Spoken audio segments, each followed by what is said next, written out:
मध्य प्रदेश में प्रचंड जीत के बाद मुख्यमंत्री डॉक्टर मोहन यादव के सामने सबसे बड़ी चुनौती यह है कि अगले 2 दिन में जिस मंत्रिमंडल का गठन होना है, या फिर यह कहा जाए कि सीधे तौर पे जो कैबिनेट में होंगे, मध्य प्रदेश शासन में मंत्री होंगे, उन्हें कैसे साधा जाए। कौन से वो चेहरे हों जिसके बाद संतुलन बना रहे, और सीधे तौर पे संगठन की और मुख्यमंत्री की यह जिम्मेदारी भी होगी कि अगले लोकसभा चुनाव में बहुत बेहतर प्रदर्शन किया जाए।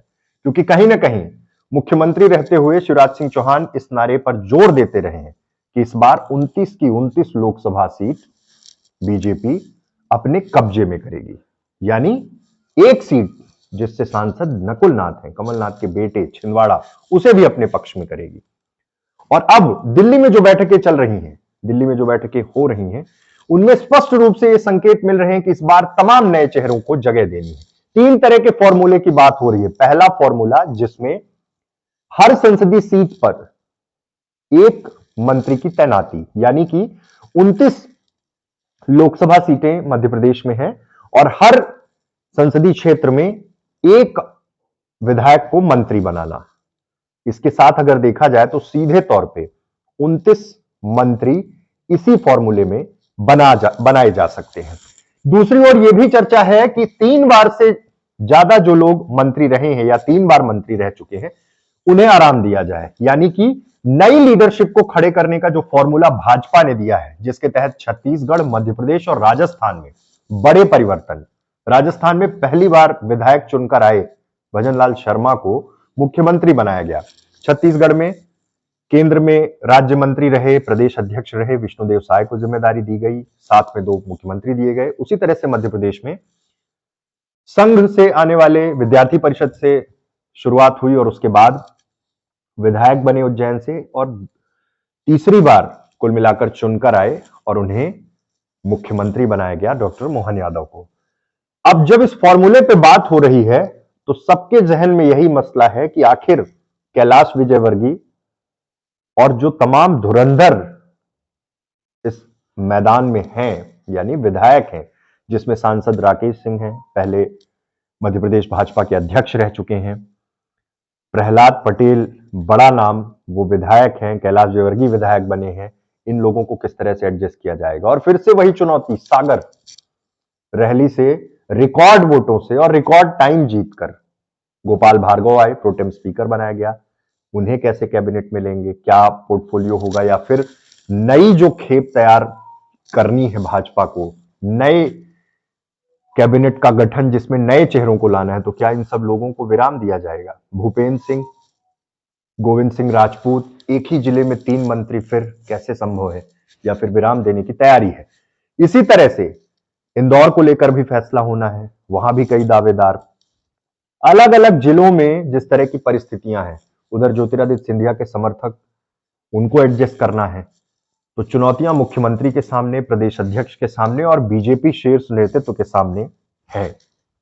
साफ तौर पे है कि किसे कैसे जगह दिया जाए। विंध्य की ओर आए, उप मुख्यमंत्री, रीवा विधानसभा सीट से विधायक, पूर्व मंत्री, वर्तमान में भी मंत्री और अब उप मुख्यमंत्री राजेंद्र शुक्ल को यह बड़ी जिम्मेदारी और विंध्य को एक मैसेज देने की कोशिश कि विंध्य की अगुवाई राजेंद्र शुक्ल करेंगे।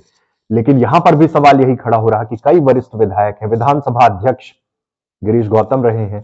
अब जब नरेंद्र सिंह तोमर विधानसभा अध्यक्ष बनेंगे तो गिरीश गौतम के लिए क्या।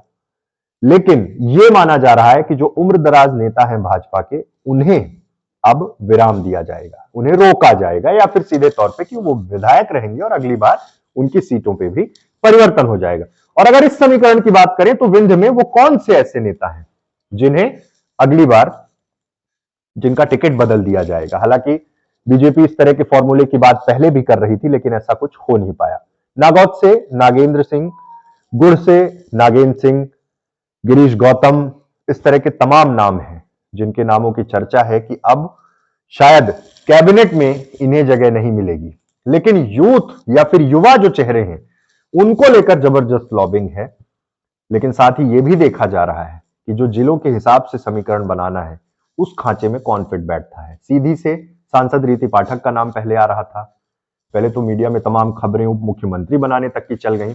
लेकिन अब जो चुनौती है वो ये है कि इस समीकरण में सतना संसदीय सीट में किसे कैबिनेट में जगह मिल सकती है। एक नाम विक्रम सिंह और दूसरा नाम चित्रकूट से चुनाव जीत कर आए हैं, उनके नाम पर भी चर्चा है। सीधे तौर पे ये कहा जा रहा है सुरेंद्र सिंह को लेकर कि सुरेंद्र सिंह को भी कैबिनेट में लिया जा सकता है, क्योंकि नीलांशु चतुर्वेदी को चुनाव हरा के आए हैं। विक्रम सिंह एक स्वाभाविक दावेदार हैं, पिछले 2 चुनाव जीत चुके हैं। रीवा जिले में बात की जाए तो दिव्यराज सिंह तीसरी बार चुनाव जीतकर विधानसभा पहुंचे हैं। इसी तरह मऊगंज विधानसभा सीट से प्रदीप पटेल संघ में अच्छी खासी पकड़ रखते हैं और अब जब चुनाव जीतकर विधानसभा पहुंचे हैं, इसके और ओबीसी फैक्टर अगर देखा जाए कि इस अंचल में ओबीसी कम्युनिटी की अगर बात की जाए तो पटेल सिर्फ चुनाव जीते हैं अगर कोई तो प्रदीप पटेल हैं, इसलिए उनकी भी दावेदारी है। सीधी में धौवनी विधायक कुंवर सिंह टेकाम भी दावेदार हैं, साथ ही सीधी प्रॉपर से रीति पाठक चुनाव जीती हैं, उनके नाम की भी चर्चा है। लेकिन जिस तरह से बीजेपी ने हर बार चौंकाया है, विशेष रूप से टिकट वितरण और उसके बाद जो सबसे ज्यादा चौंकाया मुख्यमंत्री चयन और उप मुख्यमंत्री के चयन पर, तो अब ये कहा जाए कि सीधे सीधे आलाकमान बीजेपी का नए लोगों को भी जिम्मेदारी दे सकता है। तमाम उन पुराने चेहरों को मार्गदर्शक मंडल और बैठाया जा सकता है कि अब 15 साल मंत्री रह लिए, 20 साल रह लिए और अब नए चेहरों को मौका दिया जाए। मतलब एक नई टीम का फॉर्मेशन। वैसे भी जिन 13 राज्यों में भाजपा की अब सरकार है और उन राज्यों में जो मुख्यमंत्री हैं वो 2014 लोकसभा चुनाव के बाद जो चुनकर आए हैं उन्हें बनाया गया। इसको लेकर पहले मध्य प्रदेश एक अपवाद था कि वहां पर शिवराज सिंह चौहान लंबे समय से थे, लेकिन अब सीधे सीधे तमाम जगह नए चेहरे और उन नए चेहरों के बीच अब कैबिनेट के गठन में किसे जिम्मेदारी मिलती है यह देखना बहुत महत्वपूर्ण होगा। तमाम युवा चेहरे दावेदारी कर रहे हैं और कितने दावेदार उस खांचे में फिट बैठते हैं या आलाकमान किनके नाम पर सहमति देता है, ये देखना बहुत महत्वपूर्ण होगा। बहुत बहुत धन्यवाद।